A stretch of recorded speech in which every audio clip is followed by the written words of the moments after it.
बाबूजी, मैंने कहा था। पंजाब का एक छोटा सा गांव, कहने को छोटा पर हरा भरा और खुशहाल।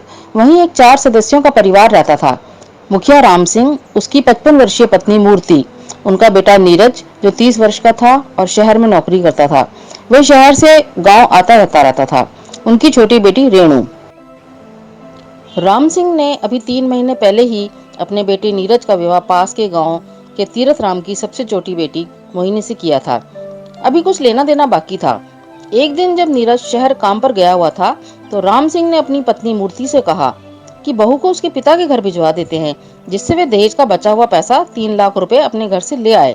आखिर हमने भी तो अपनी बेटी रेणु के हाथ पीले करने हैं। मूर्ति ने भी अपना सिर हाँ में हिलाया और बहू के कमरे में चली गई। तभी मोहिनी बाहर आई। वो बोली, पिताजी, मेरे बाबा के पास अब कुछ नहीं बचा है। 3 लाख तो दूर की बात है, मेरे पिता तो अब मेरी शादी के बाद कर्ज में डूब गए हैं। इसलिए कृपा करके मुझे वहां ना भेजें, मैं आपके पांव पड़ती हूँ। मोहिनी वहीं बैठी सिसकती रही। राम सिंह ने मूर्ति को आंखों ही आंखों में देखा और कुछ कहा और बाहर चला गया। थोड़ी देर में वे एक जीप और ड्राइवर को लेकर आया। वे इसी गांव का ड्राइवर था और वो बाहर खड़ा हुआ इंतजार कर रहा था। राम सिंह अंदर आकर बोला कि ठीक है बहू, अगर तुम एक बार अपने पिता तक मेरा ये संदेश पहुंचा दोगी तो ठीक रहेगा। मैं उनके मुंह से ही ये सुनना चाहता हूँ। इसलिए तुम अपने पिता के पास अभी चली जाओ और बाहर गाड़ी और ड्राइवर तुम्हारा इंतजार कर रहा है। मोहिनी मजबूरी में उठी और उसने अपने 2 कपड़े बैग में रख लिए और सास व ससुर के पांव छूकर बाहर गाड़ी में बैठ गई। 2 दिन तक मोहिनी की कोई खबर नहीं मिली। तीसरे दिन जब नीरज घर आया तो उसने मोहिनी को ना पाकर अपनी माँ से पूछा कि माँ, मोहिनी कहाँ है। माँ ने कहा कि वे जिद करके अपने पिता के घर चली गई है, कुछ दिन वहीं रहेगी।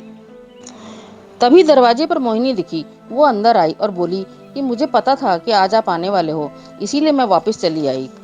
राम सिंह और मूर्ति दोनों के मुंह खुले रह गए, पर उन्होंने यही कहा कि अच्छा, अब जब तुम्हें घर की याद आ ही गई है और घर वालों की भी याद आ गई है तो चलो अंदर जाकर भोजन की व्यवस्था में जुट जाओ। मोहिनी जल्दी से रसोई की तरफ चल दी।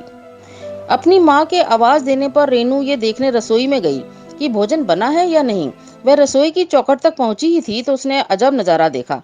उसने देखा कि उसकी भाभी अपने दोनों पैर चूल्हे में अंदर डालकर आग जला रही है और उस पर उसने भोजन का पतीला रखा हुआ है।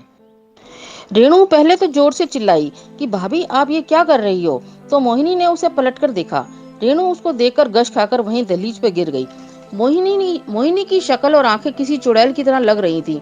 रेणु तो जब गिरी तो फिर उठ नहीं पाई, बल्कि वो बेचारी तो इस दुनिया से ही उठ गई। मोहिनी अब ठीक हो चुकी थी। उसने दौड़कर रेणु को उठाया और सास ससुर को बुलाया। घर में मातम का माहौल बन चुका था।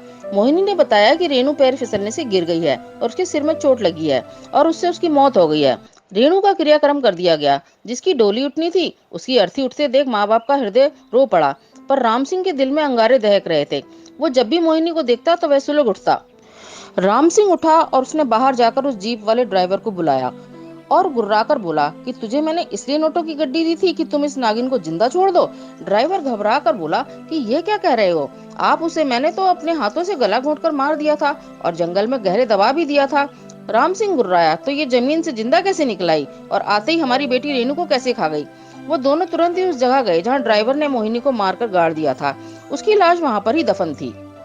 वो जैसे ही मुड़े उनके पीछे मोहिनी अपने असली रूप में खड़ी थी। दोनों की हालत डर से खराब हो चुकी थी। मोहिनी ने कहा कि बाबूजी, मैंने कहा था ना कि मुझे मत भेजो, पर आपने मेरी बात नहीं मानी।